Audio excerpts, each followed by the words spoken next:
For I tell you, you will not see me again until you say, 'Blessed is he who comes in the name of the Lord.'" All right, Rose, could you read that? Thank you. "All these curses shall come upon you and pursue you and overtake you till you're destroyed, because you did not obey the voice of the Lord your God to keep his commandments and his statutes that he commanded you.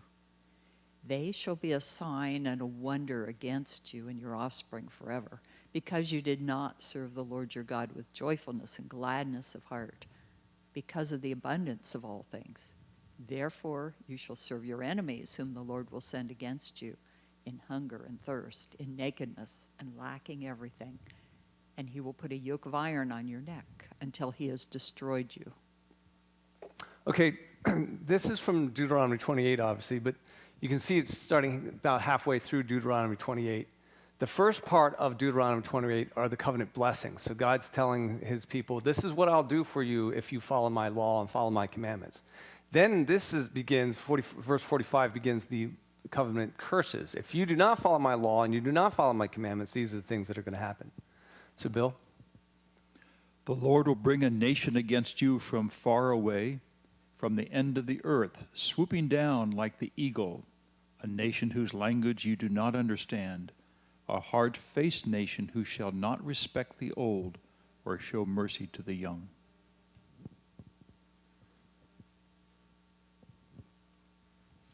"And you shall eat the fruit of your womb, the flesh of your sons and daughters, whom the Lord your God has given you, in the siege and in the distress with which your enemies shall distress you." "Her afterbirth that comes out from between her feet, and her children whom she bears, because lacking everything she will eat them secretly, in the siege and in the distress with which your enemies shall distress you in your towns."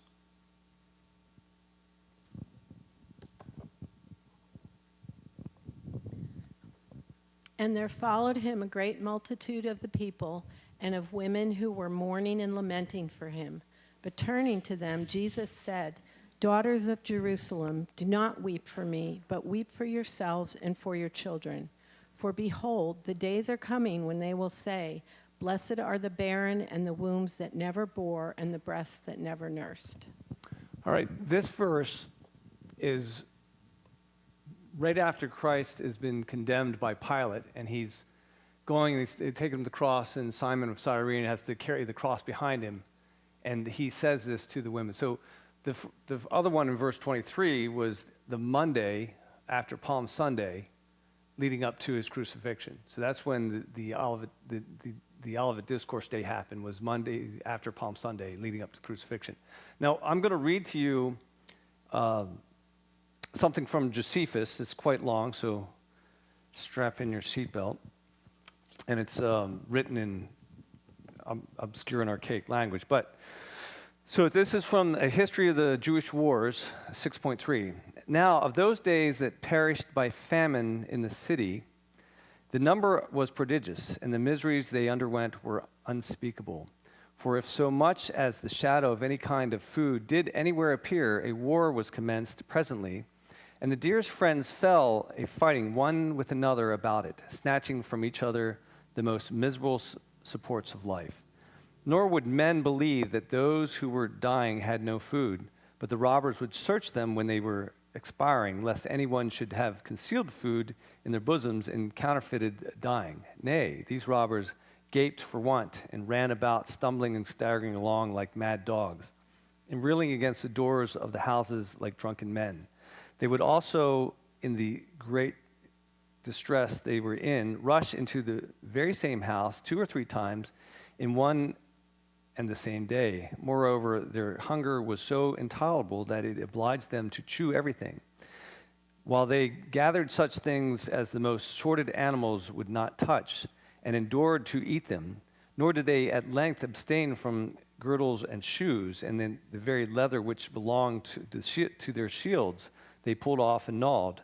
The very wisps of old hay became food to some, and some gathered up fibers and sold a very small weight of them for 4 attic, which is drachma. But why do I describe the shameless impudence that the famine brought on men in their eating in intimate things, while I am going to relate a matter of fact, the like to which no history relates either among the Greeks or barbarians? It is horrible to speak of it, and incredible when heard. I had indeed willingly admitted this calamity of ours, that I might not seem to deliver what is so portentous to posterity, but that I have innumerable witnesses to it in my own age. And besides, my country could have had little reason to thank me for suppressing the miseries that she underwent at this time. There was a certain woman that dwelt beyond Jordan. Her name was Mary. Her father was Eliezer at the village of Bezub, which signifies the house of hyssop. She was eminent for her family and her wealth, and had fled away to Jerusalem with the rest of the multitude, and was with them besieged therein at this time. The other effects of this woman had been already seized upon. Such, I mean, as she had brought with her out of Perez and removed to the city. What she had treasured up besides, as also what food she had contrived to save, had been also carried off by the rapacious guards, who came every day running into her house for that purpose.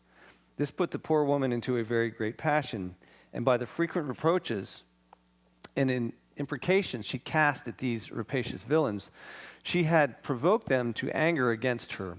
But none of them, either out of the indignation she had raised against herself, or out of the commiseration of her case, would take away her life. And if she found any food, she perceived her labors were for others and not for herself, and it was now become impossible for any way to find any more food, while the famine pierced through her very bowels and marrow. When also her passion was fired to a degree beyond the famine itself, nor did she consult with anything but with her passion and the necessity she was in. She then attempted a most unnatural thing, and snatching up her son, who was a child suckling at her breast, she said, "O thou miserable infant, for whom shall I preserve thee in this war, this famine, and this sedition? As to the war with the Romans, if they preserve our lives, we must be slaves. This famine also will destroy us, even before that slavery comes upon us. Yet these seditious rogues, more terrible than both the other. Come on, be thou my food, and be thou a fury to these seditious varlets, and by a byword to the world, which all that is now wanting to complete the calamities of us Jews." As soon as she had said this, she slew her son, and then roasted him, and ate one half of him, and kept the other half of him by her concealed.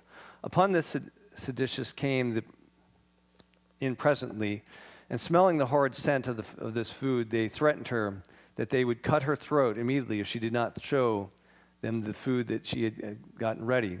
She replied that she had saved a very fine portion of it for them, and withal uncovered what was left of her son.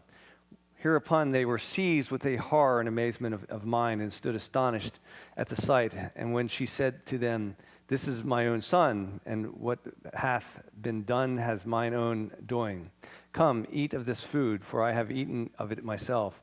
Do not you pretend to be either more tender than a woman, or more compassionate than a mother. But if you be so scrupulous, and do abominate this my sacrifice, as I have eaten the one half, let the rest be reserved for me also." After which those men went out trembling, being never so much affrighted at anything as they were at this, and with some difficulty they left the rest of the meat to the mother. Upon which the whole city was full of horrid action immediately, and while everybody laid in this miserable case before their own eyes, they trembled